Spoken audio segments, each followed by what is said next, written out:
বাবু ইন্তিকাল করেছিলেন কাজ করতে গিয়ে।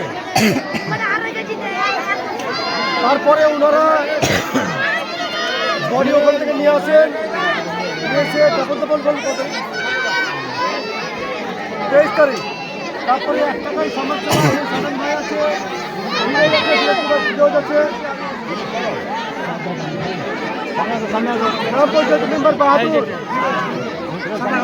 সকলে মিলে এরা চেষ্টা করে গরিবের বন্ধু মন্দিপুর সাহেবের সঙ্গে যোগাযোগ করে।